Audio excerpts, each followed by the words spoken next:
You step onto the cold marble of the forbidden city. The morning mist clings to your silk robes, but the weight you feel is not the fabric. It is the suffocating silence of 10,000 eyes watching your every move.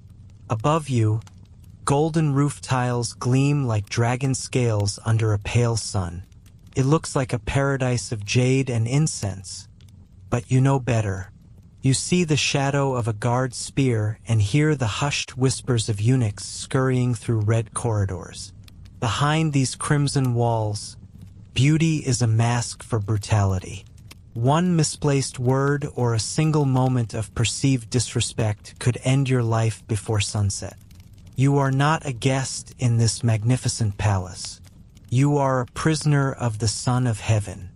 Welcome to the golden cage where every luxury is paid for in blood and betrayal.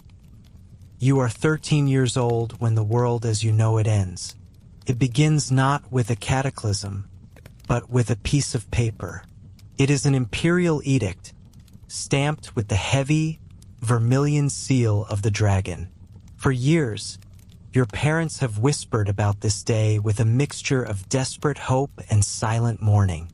You are a daughter of a noble house, or perhaps a commoner of extraordinary beauty, and now you are no longer theirs. You belong to the Son of Heaven. Imagine the morning of your departure. The air is thick with the scent of burning incense and the salt of your mother's tears, though she hides them behind a silk sleeve. To weep openly would be an insult to the emperor's favor. You are dressed in your finest robes, layers of silk that feel like a leaden weight against your chest. You are placed into a palanquin, a small, enclosed carriage carried by 4 men. As the curtains are drawn, the light of your childhood home flickers and vanishes. You are being carried toward the heart of the world, a place known as the Forbidden City, but to you, it will soon become a beautiful, suffocating tomb. The journey can take weeks.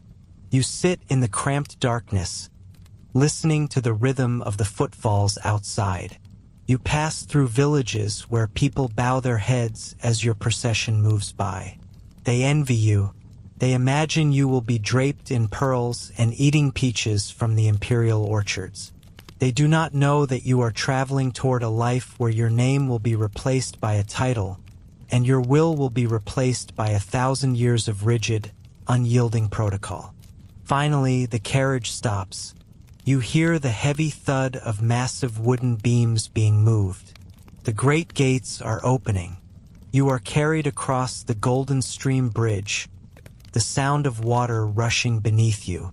When the curtains finally part, you do not see the sky.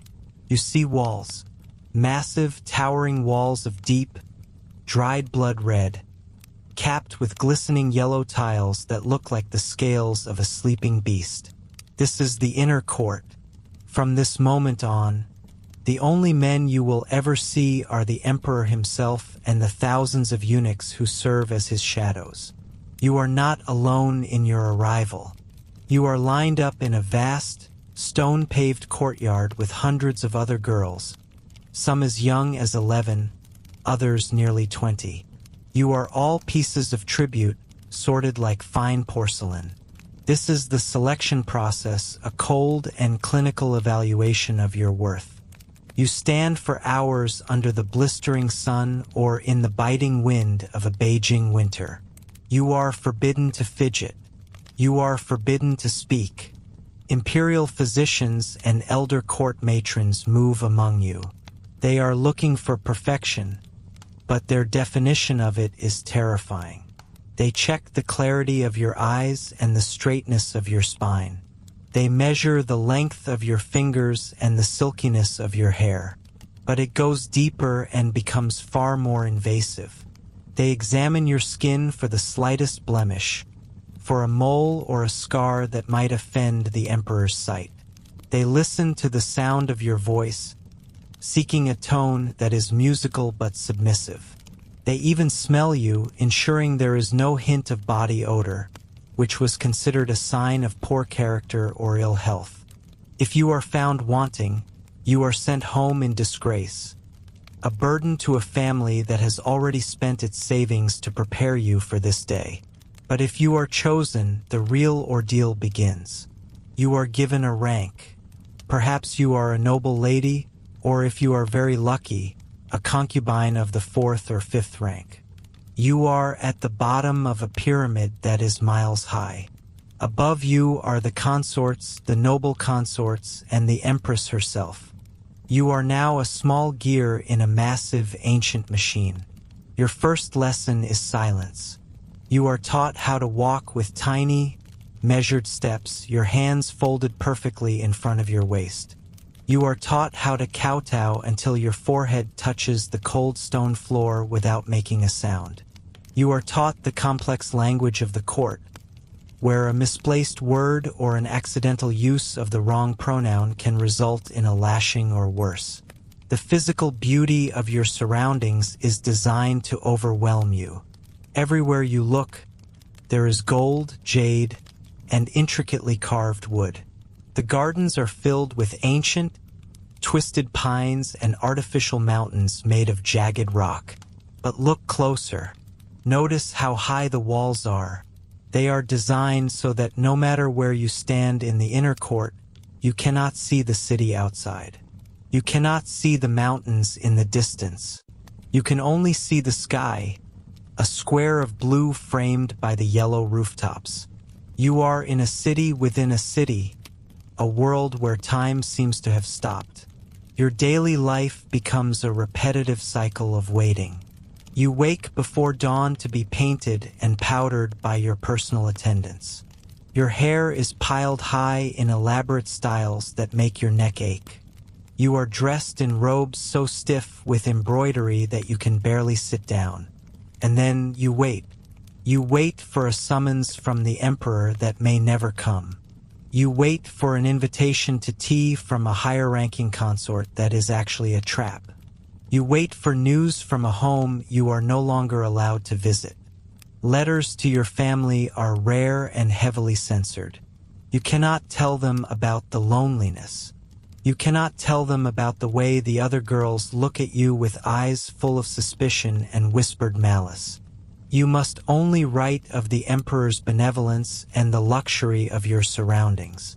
Your mother will read those letters and weep with pride, never knowing that her daughter is crying herself to sleep on a pillow of silk. The seclusion is absolute. You are forbidden from leaving the inner court. Even the physicians who treat you must follow strict rules.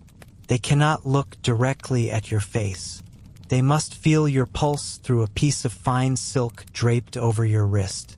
You are a sacred object, a vessel for the Imperial bloodline, and as such you are no longer treated as a human being. You are a treasure to be guarded, locked away in a vault of vermilion and gold. As the weeks turn into months, the psychological weight of this isolation begins to settle in. You begin to realize that the women around you are not your friends. They are your competitors. In this gilded cage, there is only one source of light, the Emperor. His favor is the only thing that guarantees your safety, your food, and your future. If he smiles at you, your servants are fed and your rooms are heated. If he forgets you, you fade into the shadows, a ghost living in a palace of 10,000 rooms. You spend your afternoons practicing calligraphy or playing the zither, but the music feels hollow.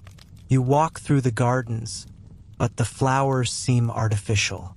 You are surrounded by thousands of people, yet you are utterly alone. The eunuchs who watch your every move are silent and inscrutable. They are the keepers of the keys, the ones who know every secret and every betrayal. You realize that in the Forbidden City, even the walls have ears, and a whispered confidence in the dark can be your death warrant by morning. This is the bargain that was made for you. In exchange for the finest silks in the world and the prestige of the Imperial name, you have given up your freedom, your family, and your very identity. You are a bird in a cage, and though the bars are made of gold, they are bars nonetheless. You look up at the square of sky above the courtyard and watch a bird fly over the yellow tiles, heading toward the mountains you will never see again. For the first time, you understand the dark truth of the palace. The luxury is not a reward. It is the anesthetic used to dull the pain of a life lived in a beautiful, permanent exile.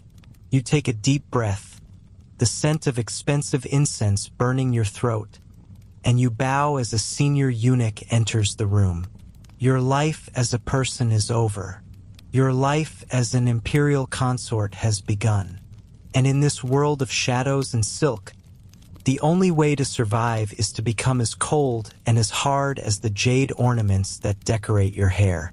This is the first step into the heart of the empire, where the price of power is the loss of your soul. You stand at the base of a staircase carved from white marble, so pale and polished it seems to glow with an inner light. Above you, the rooftops of the Forbidden City stretch toward the horizon like a sea of frozen golden waves. The air here is different than it was outside the massive Meridian Gate. It is heavy, thick with the scent of expensive sandalwood incense and the metallic tang of old bronze. There is a silence here that feels predatory. It is not the peaceful silence of a forest or a temple.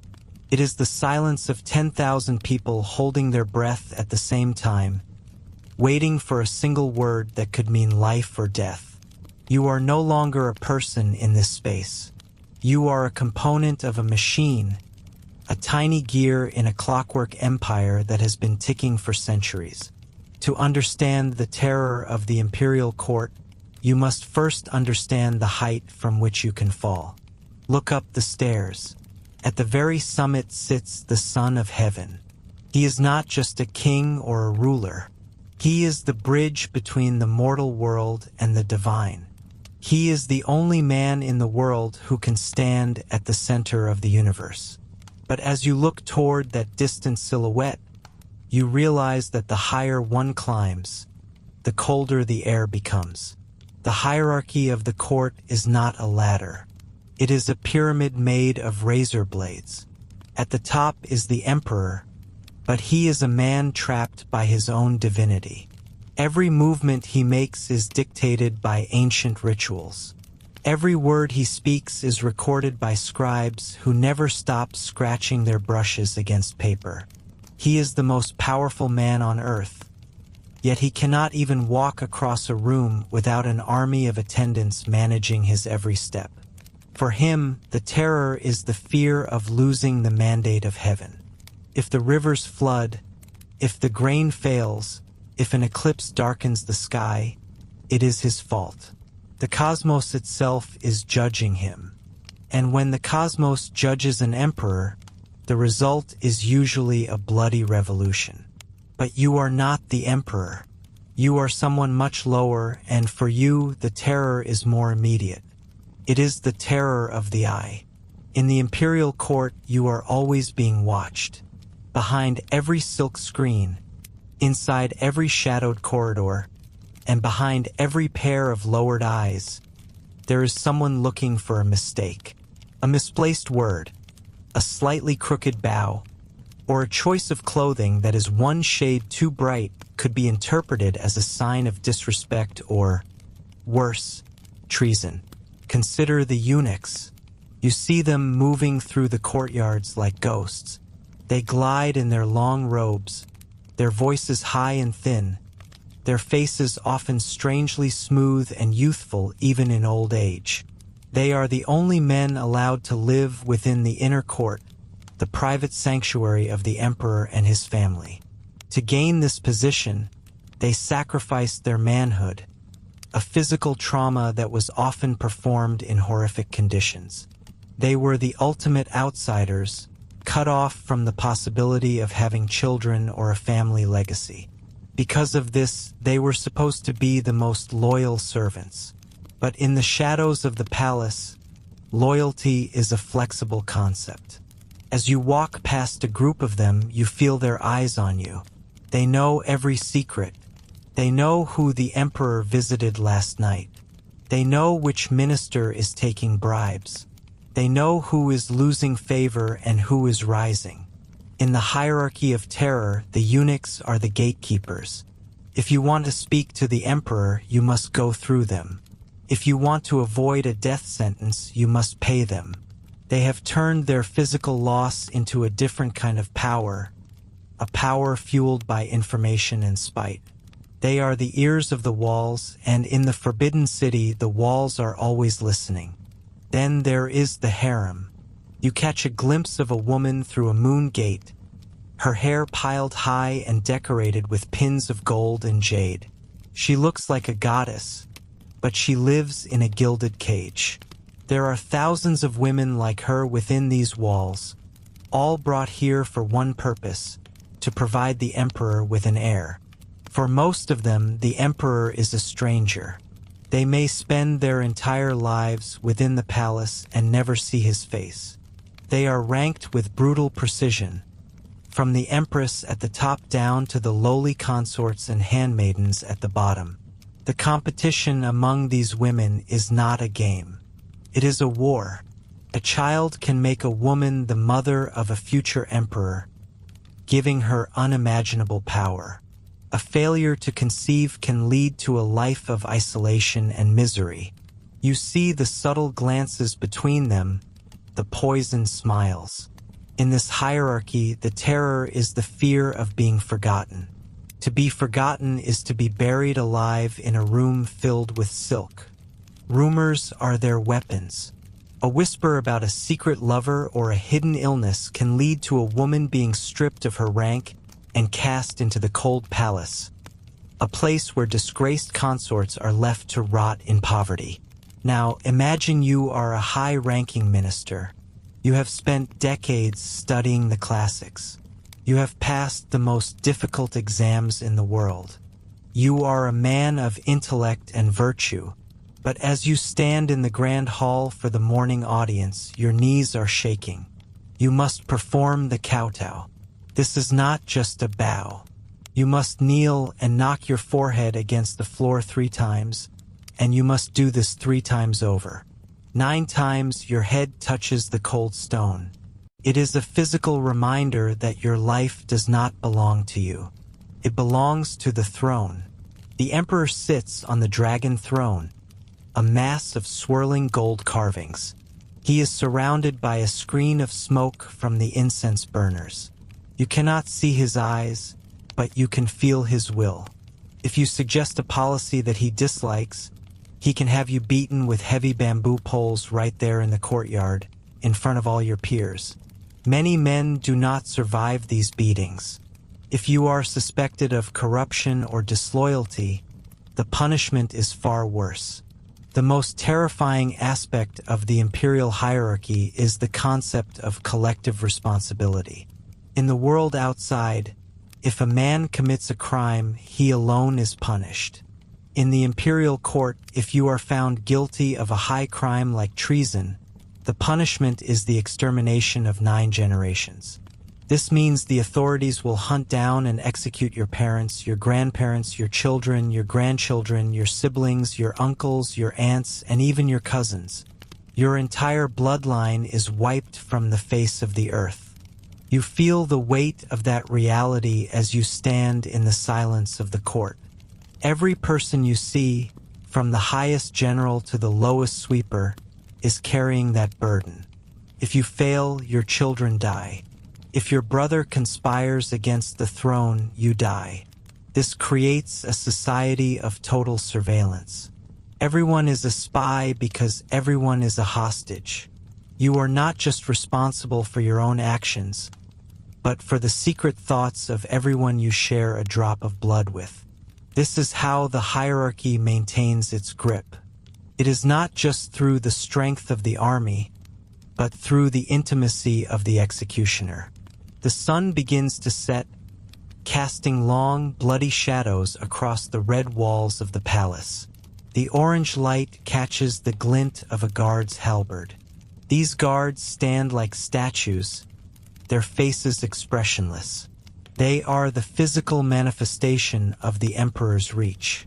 They are there to protect him, but they are also there to remind you that violence is the foundation of this entire structure.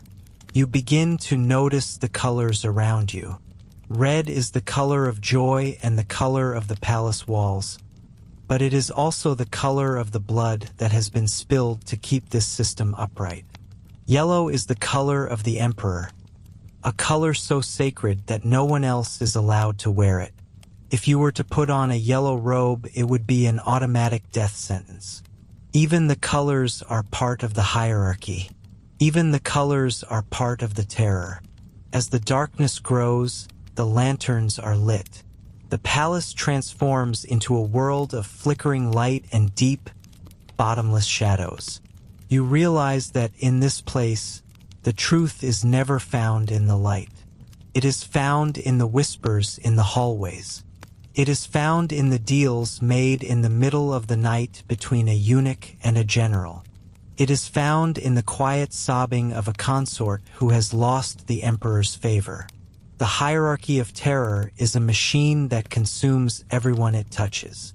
It consumes the emperor by isolating him in a world of lies.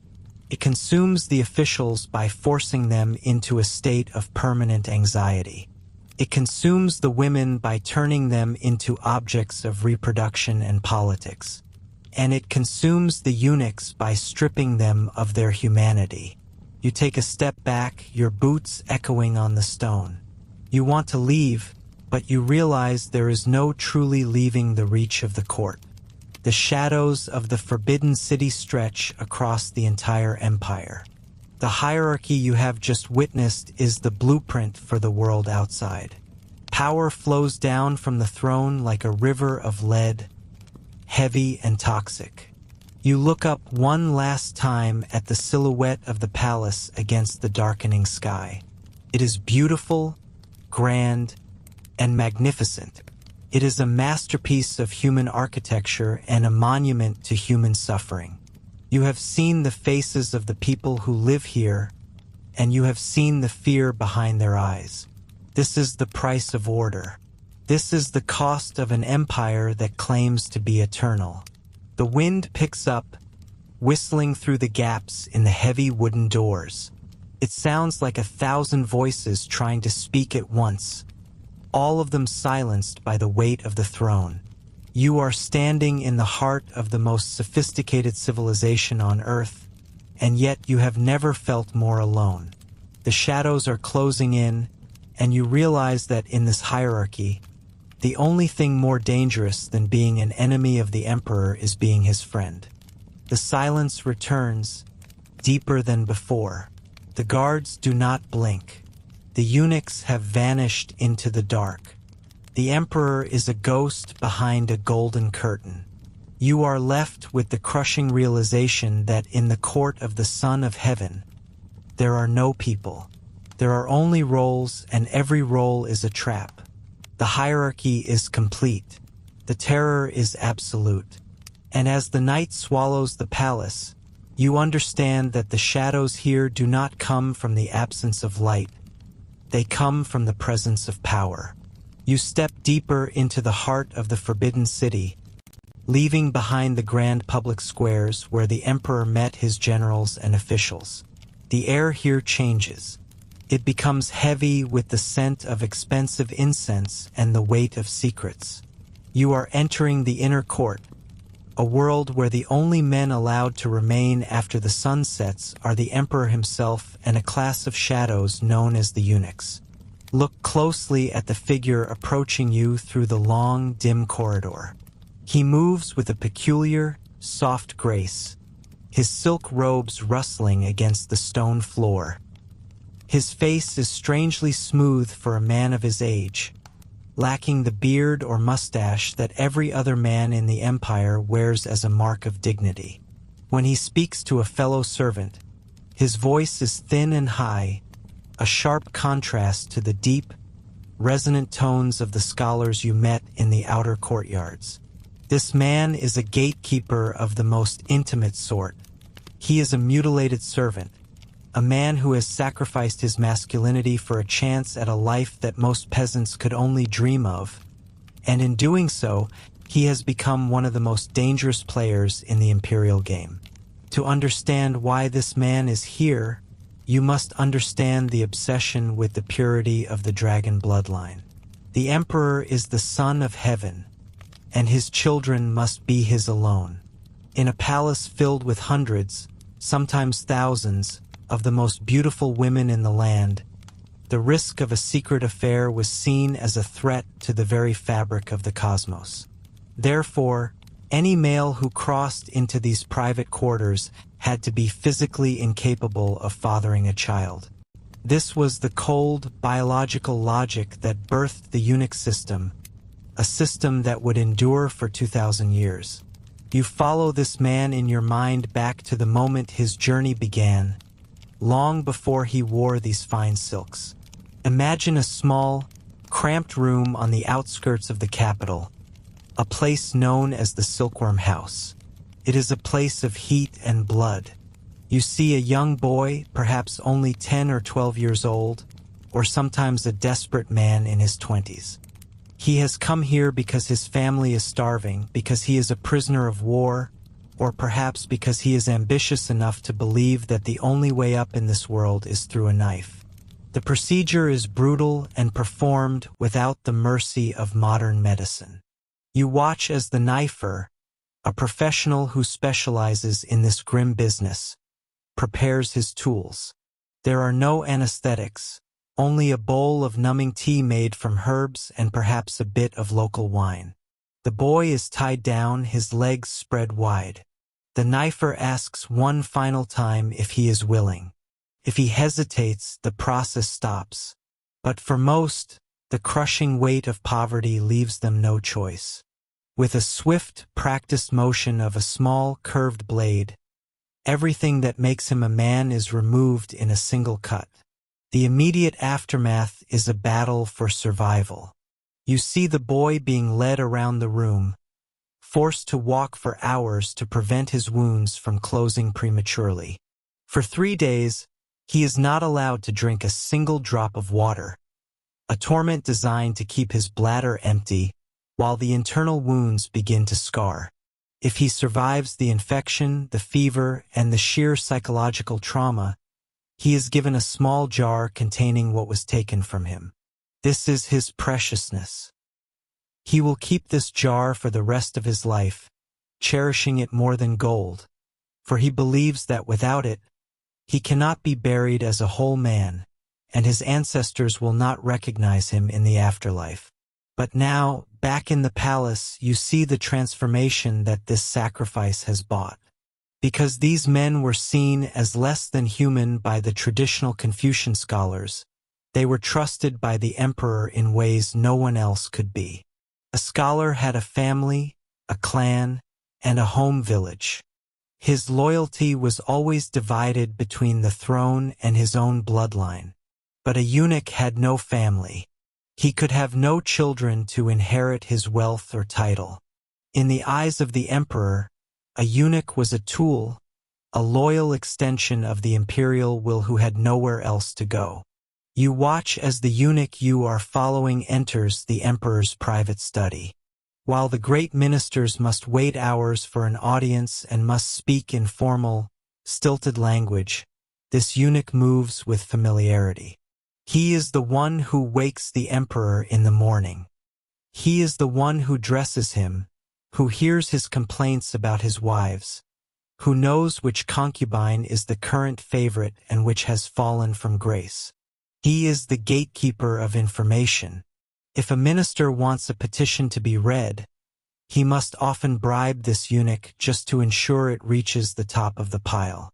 If a general wants to report a victory, the eunuch is the one who decides how that news is framed to the Son of Heaven. This proximity created a terrifying power dynamic that you can feel in the very air of the hallway. You walk past a group of younger eunuchs whispering in a corner, and you realize they are not discussing chores. They are discussing the budget of the empire. By the time of the Ming dynasty, the eunuch bureaucracy had grown into a massive state within a state. They ran their own spy agencies like the notorious Eastern Depot. You can imagine the fear a high-ranking official felt when a eunuch arrived at his door. These were men who could bypass the legal system entirely, who could arrest, torture, and execute anyone they deemed a threat to the emperor, or more often, a threat to their own power. You see the resentment in the eyes of the scholar officials who pass by. To them, the eunuchs are parasites, uneducated and physically deformed creatures who have wormed their way into the heart of the government. The scholars believe in the moral order of the universe, and to see a man who cannot produce heirs wielding the power of life and death is a perversion of that order. But the eunuchs do not care for the scholars' philosophy. They have the emperor's ear, and in an absolute monarchy, that is the only thing that matters. As you follow the eunuch into a courtyard, you notice the wealth he has managed to accumulate despite his status as a servant. His robes are made of the finest tribute silk, embroidered with patterns that only the high-ranking are permitted to wear. He owns houses outside the palace, managed by adopted sons, usually nephews or other eunuchs, to ensure some form of legacy. He may even have a wife, a lady-in-waiting from the palace with whom he shares a companionate marriage, a desperate attempt to mimic the family life that was stolen from him in the silkworm house. But do not be fooled by the luxury. You see the constant vigilance in his eyes. The life of a powerful eunuch is a tightrope walk over a bottomless pit. Their power exists only as long as they have the emperor's favor. If a new emperor takes the throne, one who dislikes the old guard, a eunuch can go from the most powerful man in China to a headless corpse in a single afternoon. You hear the stories of Wei Zhongxian, a man who rose from a gambling peasant to a de facto ruler of the Ming dynasty, a man to whom even princes had to bow. When his downfall came, it was total and swift, leaving nothing but a legacy of corruption and a name cursed by history.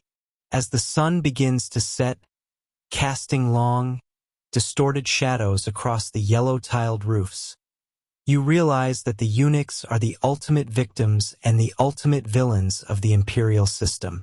They are men who were broken by the state so that they could serve the state. They were denied the basic human rights of family and physical integrity, and in return, they often sought to break the system that broke them. They manipulated young, inexperienced emperors, encouraging them to indulge in wine and women so that the eunuchs could run the government from the shadows.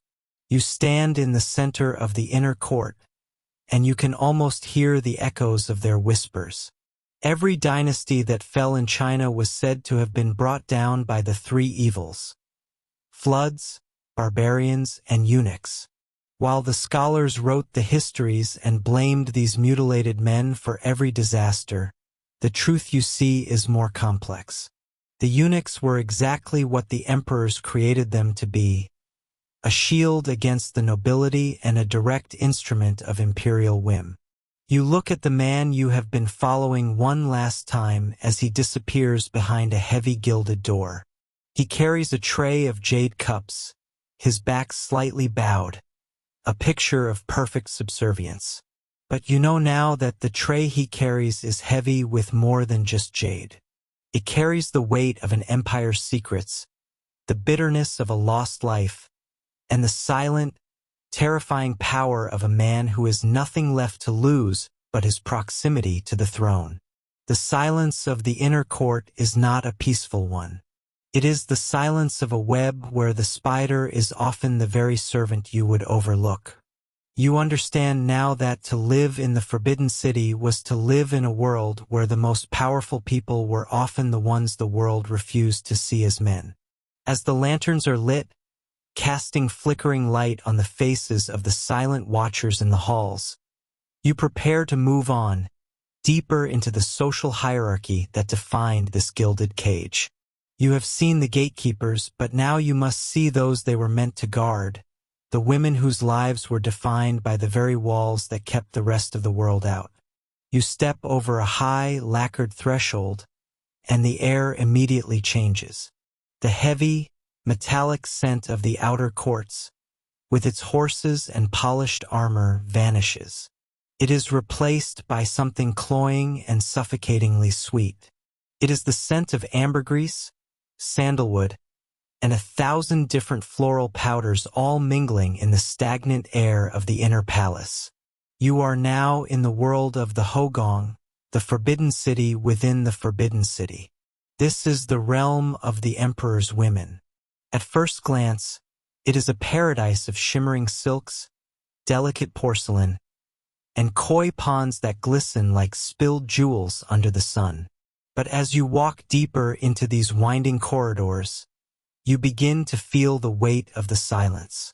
It is not the silence of peace. It is the silence of a held breath, the silence of thousands of women waiting for a footfall that may never come. You must understand the scale of this gilded cage.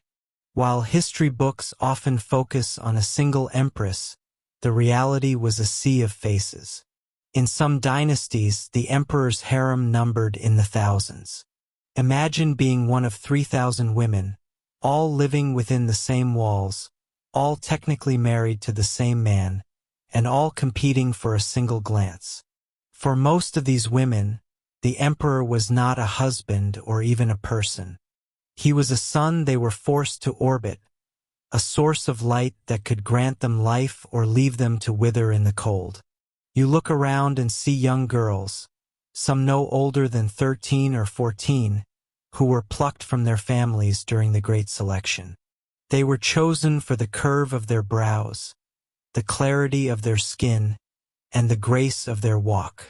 To their families, their selection was a lottery win, a chance for imperial favor and wealth. But for the girls themselves, it was a funeral for their freedom.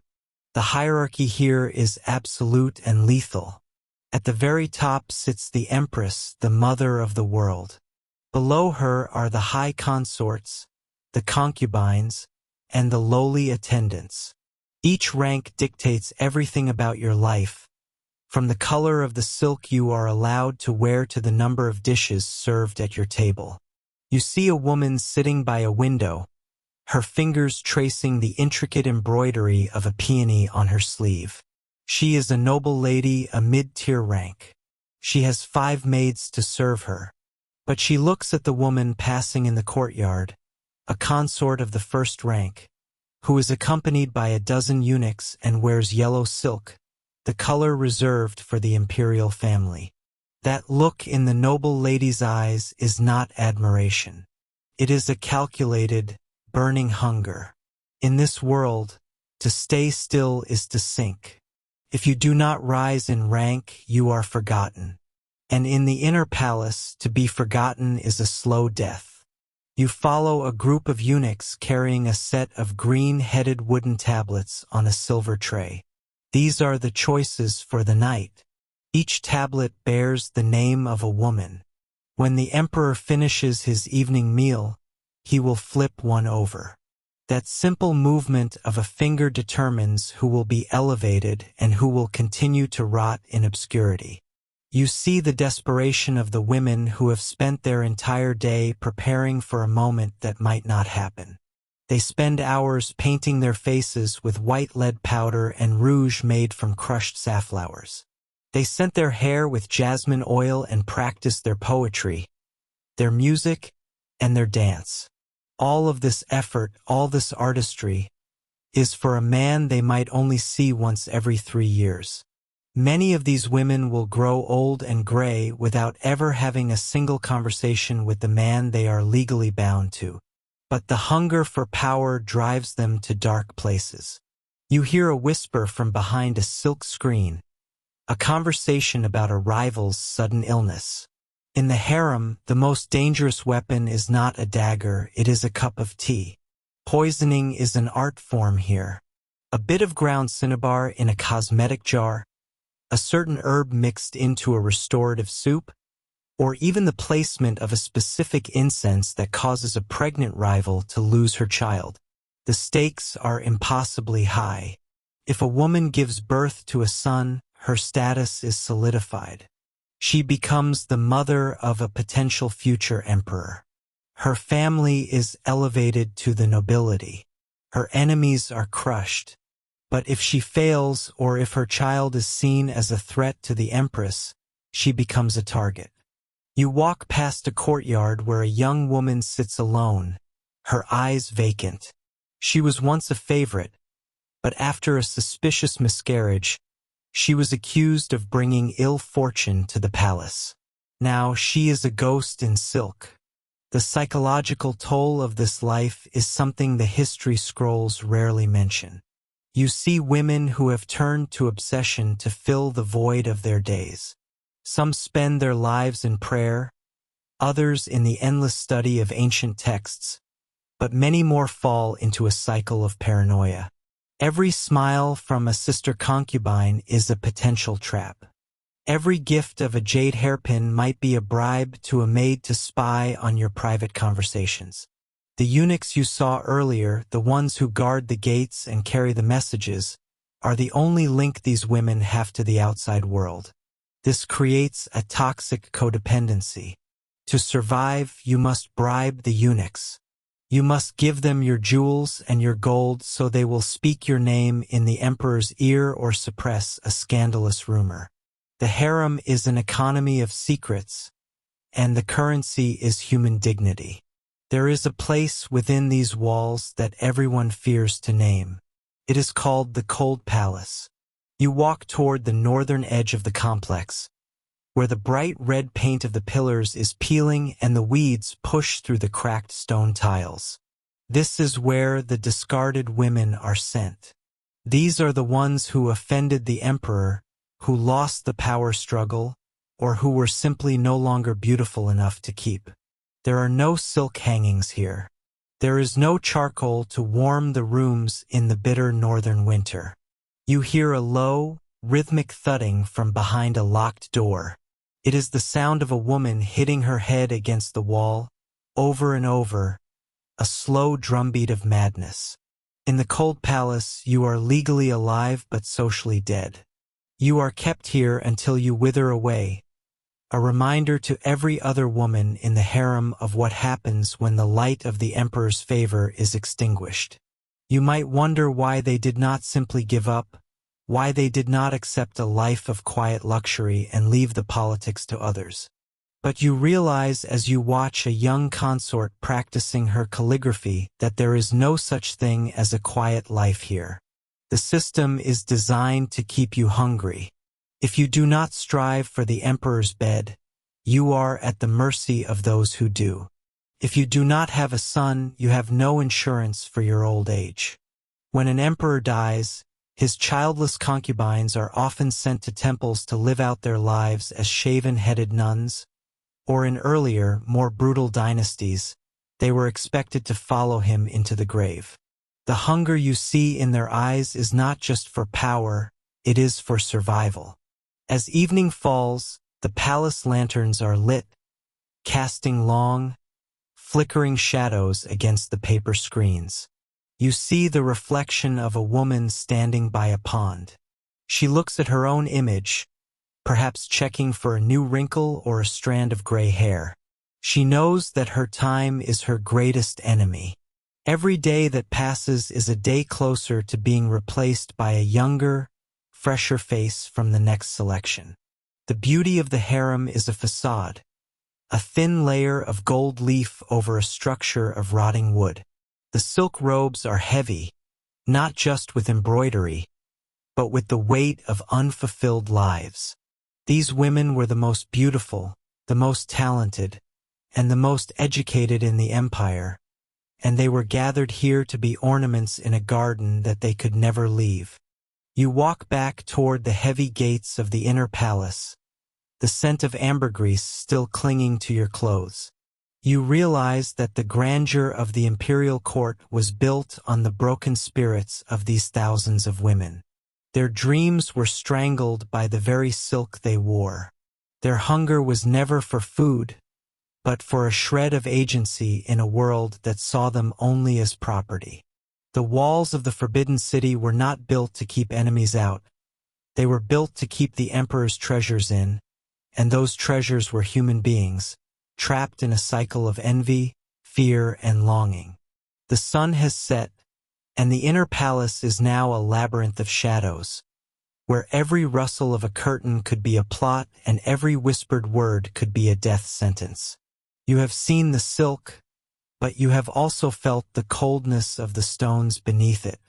This was the reality of the golden cage, a place where the most beautiful flowers were often the most poisonous, and where a woman's only hope was to become the very thing she feared. You step into a world where every exhale is a gamble and every sip of tea could be your last. Imagine the scene. It is a humid evening in the heart of the Forbidden City. The sun has dipped below the yellow-tiled roofs, leaving the courtyards in a deep, violet shadow. You are dressed in heavy, restrictive silks that rustle with every movement, a sound that seems unnaturally loud in the oppressive silence of the palace. You have been invited to a private audience with a high-ranking official or perhaps a rival consort. In the hierarchy of the imperial court, an invitation to tea is never just about the tea. It is a performance. It is a chess match where the board is hidden beneath layers of etiquette and tradition. The room is filled with the scent of sandalwood incense, thick enough to coat the back of your throat. This is intentional. The heavy perfume serves a dual purpose. It creates an atmosphere of divine luxury, but it also masks the faint, bitter smell of almond or the metallic tang of minerals. You watch as your host performs the ritual of the tea ceremony with agonizing slowness. The water is poured from a height, steaming and swirling into delicate porcelain cups so thin they are almost translucent. This is the art of tea, a practice meant to cultivate the soul. But in the corridors of power, it is also the art of courtly betrayal. You look down at the cup placed before you. The liquid is a pale, shimmering green. You know that within this beautiful vessel, death might be hiding in plain sight. In ancient China, poisoning was not merely a crime. It was a sophisticated craft, a weapon for those who did not have the strength of a sword or the authority of a general. For the women of the harem and the eunuchs of the inner court, poison was the great equalizer. It allowed the powerless to strike at the powerful without ever leaving a fingerprint. You might wonder why a blade was not preferred. A knife is messy. A knife leaves blood on the silk rugs and requires a physical proximity that is often impossible under the watchful eyes of the imperial guard. Poison, however, is patient. It is discreet. It can be administered by a bribed servant, a jealous rival, or even a trusted friend. It allows for a plausible excuse. A sudden death could be blamed on a vengeful spirit, a sudden chill, or the will of the heavens. Consider the tools of the trade that might be currently swirling in your cup. Arsenic was a favorite for centuries. It was readily available and easy to disguise. A small dose would cause a slow, lingering illness that looked like common dysentery.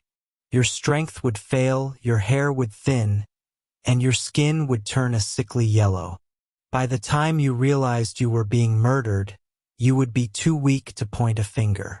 Then there was crane red, a legendary and terrifying substance.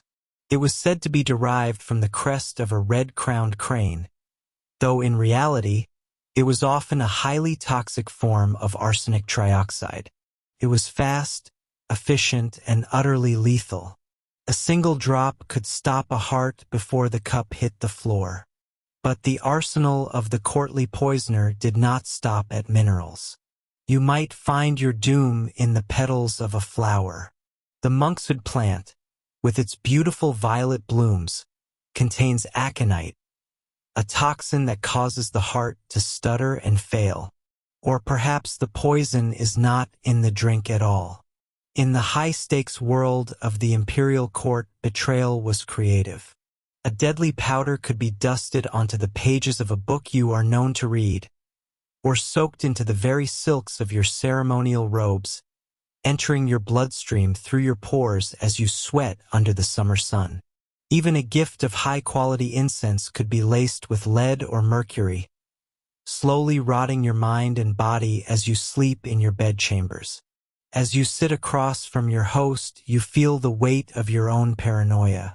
This paranoia was the constant companion of every emperor and official. To survive, you must become a master of the counter-move. You look at the small silver needle you have hidden in the folds of your sleeve. This was the most common defense of the era. It was believed that silver would turn black instantly if it touched poison. You watch for the moment your host looks away, hoping to dip the needle into your tea. But you also know the dark truth. Silver only reacts to sulfur-based poisons. Many of the most sophisticated toxins would leave the silver bright and shining, luring you into a false sense of security. Then there is the living shield. You look toward the door where a young eunuch stands, eyes cast downward. He is your taste tester.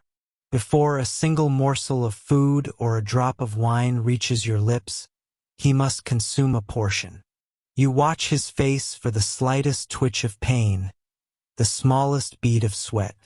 You are literally using another human being as a biological alarm system. It is a cruel necessity of life in the palace. But even this is not foolproof. A clever poisoner knows how to use slow-acting toxins that do not take effect for hours, long after the tester has been dismissed and you have finished your meal. The betrayal often begins with a bribe. Imagine the amount of gold it takes to convince a loyal maid to slip a powder into the morning congee. Imagine the threats used to force a court physician to misdiagnose a poisoning as a common fever. In the imperial court, loyalty was a commodity that was bought and sold every day. The person who brushes your hair, the person who guards your door, the person who prepares your bath. Any one of them could be the instrument of your end. You take a tentative sip of the tea, your heart hammering against your ribs. The flavor is complex, slightly grassy, and sweet. Is that sweetness natural, or is it masking the acrid taste of crushed lead? You watch your host. Are they drinking from the same pot? Or did they use a trick kettle? A vessel with two hidden chambers that allows the pourer to serve pure tea to themselves and poison tea to their guest. These kettles were marvels of engineering, designed specifically for the purpose of assassination. A small hole covered by a finger would dictate which liquid flowed from the spout. The art of betrayal was not just about the act of killing. It was about the aftermath. Once you are dead, the story belongs to the survivors. If a powerful consort died of poison, the court would move quickly to scrub the record. Evidence would be burned, servants would be executed to ensure their silence, and the official history would record a peaceful passing. This is why the history of the imperial court is so full of gaps and mysteries. We see the golden robes and the magnificent palaces, but we rarely see the empty vials hidden in the shadows or the desperate gasps of those who realized too late that their tea was bitter. Think of the psychological toll this life would take on you. You could never truly relax. Every gift from the emperor was a potential threat. Every banquet was a minefield. You would live in a state of hyper-awareness, studying the faces of your peers for a sign of guilt or a flicker of triumph. You would learn to sleep with one eye open and never eat anything that you had not seen prepared with your own eyes.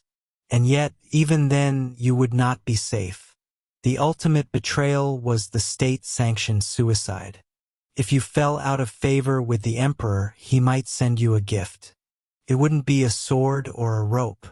It would be a small, ornate cup of wine or a length of white silk. This was the most polite form of execution. You were expected to drink the poison yourself, to maintain the dignity of the court and spare the emperor the mess of a public trial. To refuse was to bring shame and death upon your entire family. In that moment, the poison was not just a weapon. It was a command. As the tea grows cold in your cup, you realize that the most dangerous thing in this room is not the arsenic or the monkshood. It is the ambition, the hunger for power that turns brothers against brothers and mothers against sons. In the imperial court, poison was simply the physical manifestation of the rot that lived in the hearts of those who would do anything to climb the dragon throne. The tea ceremony, once a symbol of peace and harmony, has been transformed into a ritual of survival. You set your cup down, barely touched. You offer a polite smile to your host, who returns it with a look of perfect, inscrutable calm. You both know the game. You both know the stakes. As you stand to leave, walking back through the dark, silent corridors, you can still feel the cold weight of the silver needle against your skin. You have survived this evening, but the palace never stops hungry. Tomorrow there will be another invitation, another ceremony, and another cup of tea. And in the golden cage of the imperial court, you can never be sure when the betrayal will finally find its mark. You wake before the first hint of gray touches the horizon. The air inside your chamber is cold, smelling faintly of stale incense and the wax of spent candles. You do not move. You cannot simply roll out of bed and stretch your limbs as a commoner might in a farmhouse on the outskirts of the capital. No, your day begins with a performance that has been rehearsed for centuries. Before you even open your eyes, you are aware of the figures standing in the shadows of your room. These are the attendants whose sole purpose is to ensure that you do not deviate from the prescribed path of a courtier. As you sit up, the weight of the imperial system begins to settle upon your shoulders. It is not a weight of iron or stone, but something much heavier. It is the weight of Li.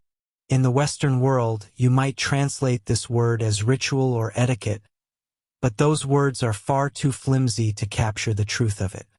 To you, in the heart of the Forbidden City, Li is the very fabric of the universe.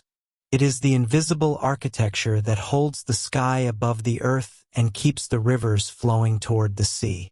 And here, in the palace, it is the chain that binds every soul from the lowest scullery maid to the Son of Heaven himself.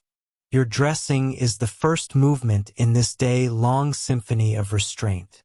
You stand perfectly still, arms extended, as layers of silk are wrapped around your body. Each garment must be positioned just so. The inner robes, the mid-layers, and finally the heavy embroidered surcoat that displays your rank to the world. You feel the stiffness of the fabric. It is beautiful, yes, but it is also a cage. The high collar forces your chin up. The long, heavy sleeves dictate how you must hold your hands. If you move too quickly, the silk rustles in a way that betrays your lack of composure. To be a member of this court is to be a living statue, a monument to a cosmic order that demands total stillness. You step out into the courtyard, and the scale of your confinement becomes clear. The Forbidden City is a masterpiece of geometry, a world of right angles and towering walls painted in the color of dried blood. You walk along the central axis, your footsteps echoing on the vast expanse of white marble. You are not allowed to simply walk. You must pace your steps to a specific rhythm. Your eyes must remain fixed at a certain level, neither staring defiantly ahead nor casting your gaze downward like a common criminal. You are a gear in a machine of divine proportions. Think about the physical toll this takes on you. By the time you reach the Hall of Supreme Harmony for the morning audience, your lower back is already aching from the rigid posture you must maintain. But you cannot slouch. To slouch is to insult the ancestors. To stumble is to suggest that the dynasty itself is faltering.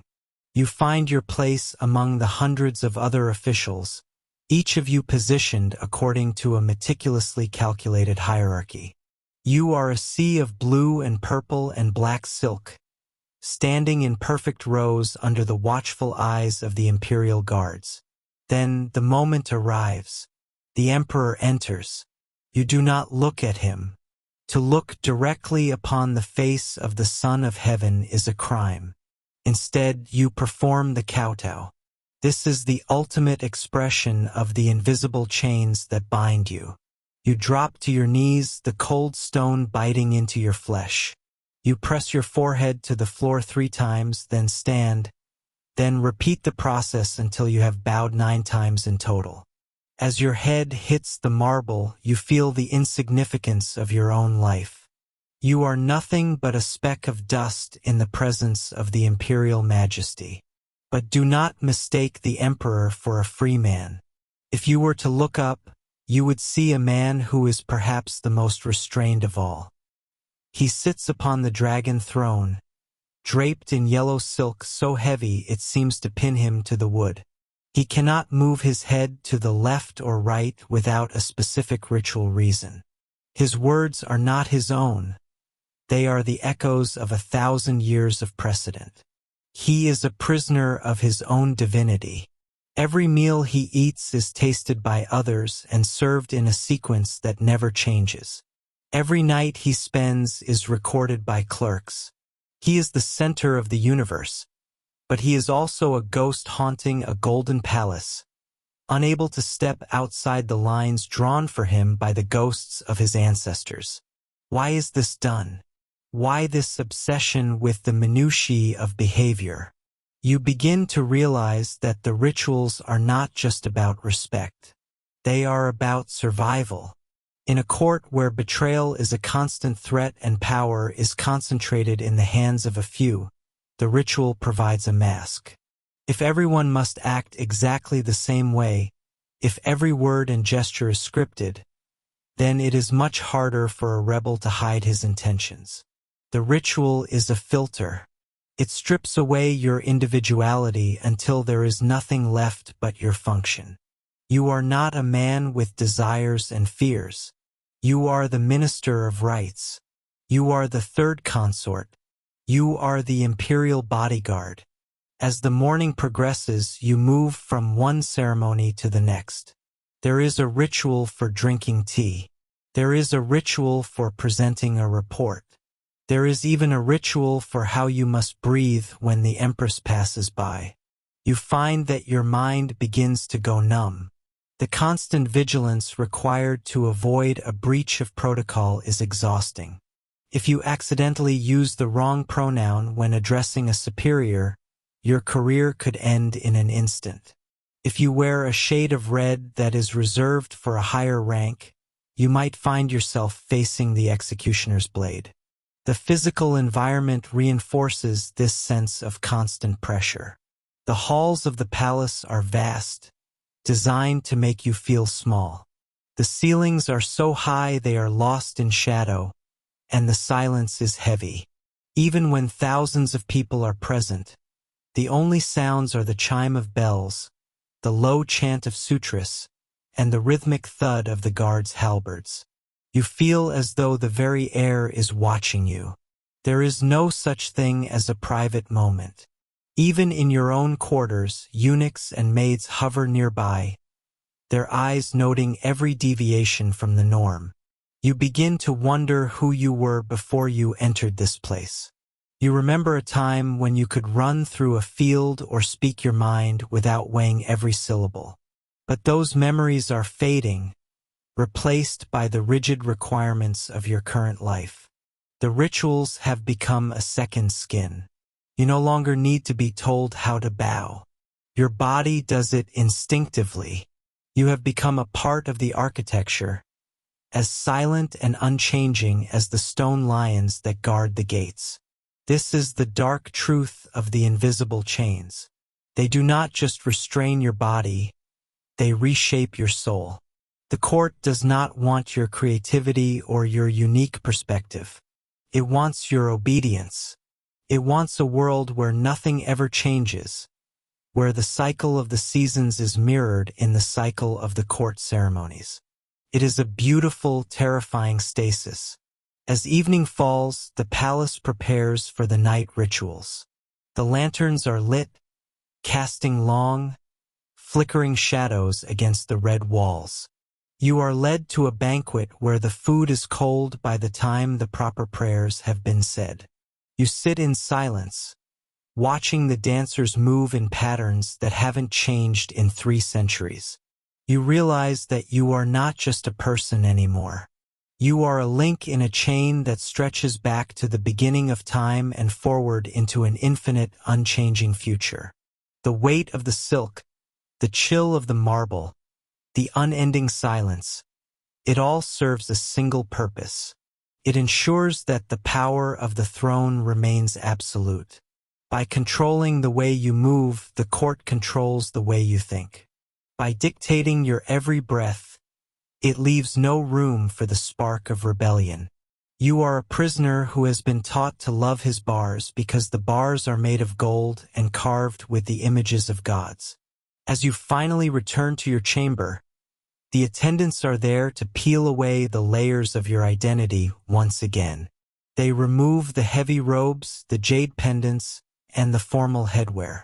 But even as you lie down in the darkness, the ritual does not end. You must lie in a certain position. You must keep your thoughts focused on the duties of the coming day. The invisible chains do not fall away when the sun goes down. They are woven into your very being. You close your eyes, listening to the distant sound of a bronze bell marking the hour. The sound is cold and precise. It is the sound of a world that has no room for the messy, unpredictable reality of human life. You are a part of the Imperial machine, a ghost in a palace of ghosts, bound by rituals that are as inescapable as the turning of the stars. And as you drift into a fitful sleep, you know that tomorrow the performance will begin all over again, exactly as it did today, and exactly as it will for as long as the empire stands. In this world of absolute order, the greatest fear is not death, but the chaos that lies beyond the palace walls. The rituals are your protection against that chaos, but they are also your executioner. They kill the man to preserve the official. They stifle the heart to empower the throne. And in the oppressive stillness of the Forbidden City, you realize that the most perfect cage is the one you carry within yourself. You stand on the highest terrace of the Meridian Gate, looking out over a city that no longer breathes with the rhythmic pulse of order. The air is heavy, thick with the scent of charcoal and the metallic tang of an approaching storm that has been brewing for a decade. For years, you have lived within these walls, navigating the intricate dances of etiquette and the silent wars of the corridors. But today, the music has stopped. You feel a strange, cold lightness in your chest, the realization that the world you thought was eternal is actually made of paper and silk, and it is currently catching fire. In the imperial court of ancient China, the emperor was never just a man. He was the bridge. He was the one who held the stars in their courses and ensured the seasons followed one another in their proper sequence. This was the mandate of heaven, a cosmic contract that granted the right to rule only as long as the ruler maintained harmony. But as you look toward the horizon, where the sky is stained a deep, bruised crimson, you realize that the contract has been torn up. The mandate is fading, and when it fails, it does not go quietly. It goes with the sound of 1,000 weeping families and the roar of a river breaking its banks. You remember the omens that started months ago, the whispers that even the thickest palace walls could not keep out. The reports arrived at the palace in frantic, ink-smudged scrolls, which the high officials tried to hide or minimize. There were swarms of locusts in the east that turned the midday sun to darkness, their clicking wings sounding like the chattering of ghosts. There were earthquakes in the provinces that swallowed entire villages whole, leaving nothing but gaping maws in the earth. To the common people outside these walls, these were not just natural disasters. They were the gods withdrawing their favor. They were the ancestors turning their backs. And you, standing here in your fine embroidered robes, can feel that same spiritual vacuum opening up beneath the very foundations of the throne. You look at the yellow dust coating the marble balustrades, and for the first time, the palace does not feel like the center of the world. It feels like a tomb that has not been closed yet. Walk with me through the inner courtyards now, and see how the atmosphere has changed. Usually, this place is a hive of precise activity, a clockwork mechanism where every servant and official knows their exact place. But now the gears are grinding to a halt. You see a group of eunuchs huddled in a corner, their faces pale and drawn. They are not whispering about promotions or palace gossip anymore. They are whispering about the rebel army that is said to be less than 2 days' march from the city gates. You see a maidservant drop a priceless porcelain vase, the sound of it shattering against the stone sounding like a gunshot in the oppressive silence. She does not even cry out. She simply stares at the pieces, her eyes wide with a hollow, haunted stare, as if she can already see the end of everything she has ever known. The discipline that held this world together is evaporating, replaced by a raw, primal fear that levels the gap between the prince and the pauper. The decadence that once felt like a symbol of power now feels like a weight dragging the empire into the mud. You pass through the Hall of Supreme Harmony, where the gold leaf on the dragon throne seems to have lost its luster. It looks gaudy now, a desperate attempt to cover up the rot. For decades, the court has been bleeding the country dry to pay for this luxury. While the people in the provinces were eating bark and grass to survive the famine, the emperor was being served 30-course meals that he barely touched. You realize now that every silk hanging and every jade carving was a debt written in the blood of the peasantry, and the collectors have finally arrived to settle the bill. You hear a commotion near the western gate. It is not the sound of an invasion, not yet. It is the sound of the court dissolving from within. High-ranking officials, men who once moved with the gravity of mountains, are now frantically packing small chests with gold and pearls, trying to bribe their way out of the city before the walls are breached. The very men who preached loyalty to the Son of Heaven are the first to look for a way to save their own necks. It is a bitter irony that you cannot help but notice. The more rigid a system becomes, the more brittle it is when the pressure rises. As you move deeper into the private quarters, the silence becomes even more haunting. You find yourself in the Imperial Gardens, where the peonies are in full bloom, oblivious to the collapse of a dynasty. The contrast is jarring. The beauty of the flowers, the gentle trickle of the artificial stream, the carefully manicured trees. It is a microcosm of the order the emperor was supposed to provide. But then you see him. The emperor himself is standing by the pond. He is not the god-like figure you see during the great ceremonies. He looks small. He looks like a man who has suddenly realized that the crown on his head is nothing but a target. He is staring into the water, perhaps looking for a sign, perhaps just looking at his own reflection and wondering how it came to this. You see him reach out to touch a blossom, and his hand trembles. In this moment, the veil is lifted. You see the tragedy of the imperial life. He was a prisoner of his own status, raised in a golden cage, told he was the center of the universe, only to find that the universe does not care about his titles.